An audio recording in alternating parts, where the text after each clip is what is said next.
Bonjour, nous rencontrons aujourd'hui Étienne Bertrand, sismologue et chargé de recherche au laboratoire régional des ponts et chaussées à Nice. Il travaille actuellement dans l'équipe de recherche associée risque sismique. Il répond aujourd'hui à nos questions tant sur l'aléa sismique mais également sur ses missions au quotidien en tant que sismologue. Nous l'écoutons. Monsieur Bertrand, pouvez-vous nous dire en quelques mots à quoi consiste le métier du sismologue au quotidien ? Le sismologue en fait s'attache à définir les mouvements sismiques qu'on peut observer en surface suite à un séisme. Pour cela, il étudie aussi bien la source que la propagation des ondes et la structure interne de la Terre.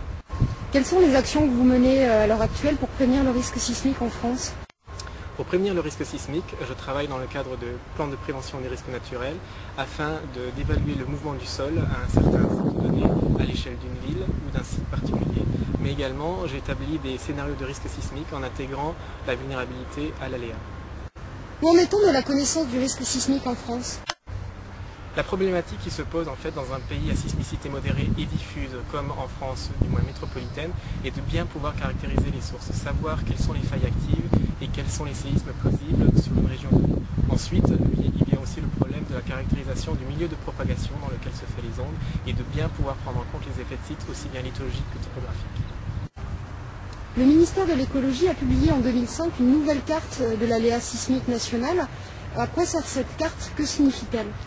La nouvelle carte d'aléa sismique publiée en 2005 correspond en fait au niveau d'agression sismique qu'on attend aux rochers, en métropole et aux Antilles. Elle a été établie à partir d'une étude probabiliste tenant en compte tous les séismes connus actuellement en métropole et aux Antilles. Qu'entend-on par aléa local, effet de site et effet induit ? Les conditions géologiques de la subsurface et le relief modifient le signal sismique. Ainsi, par exemple, sur un bassin sédimentaire, le mouvement qu'on peut enregistrer en surface va être différent et amplifié par rapport à un enregistrement au rocher. De même, sur les topographies, selon l'endroit où on se situe, le signal peut être amplifié ou non à certaines fréquences qui sont liées à la forme du bassin sédimentaire et de la topographie.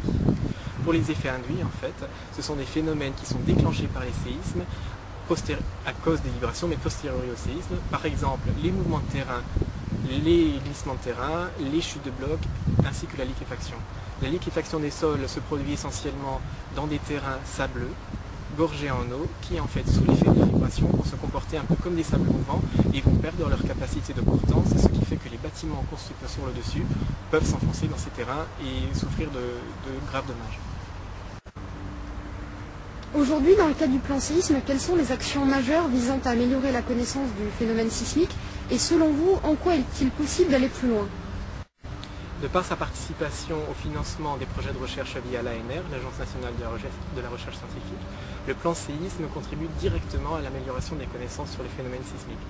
Ensuite, constituant des scénarios de risque sismique, il est très important de pouvoir quantifier les incertitudes de tous les maillons de la chaîne menant au risque sismique pour pouvoir mieux les prendre en compte dans les gestions de crise, d'autant plus que ce genre d'informations doit être mis à disposition de la société. Merci à Étienne Bertrand pour sa disponibilité. J'espère que cet entretien aura contribué pour vous à une meilleure connaissance et compréhension de l'aléa sismique en France. Nous nous retrouverons prochainement pour un nouvel interview. A bientôt, c'était Ghislaine Verriest et Frédéric Marty pour Plan Séisme TV.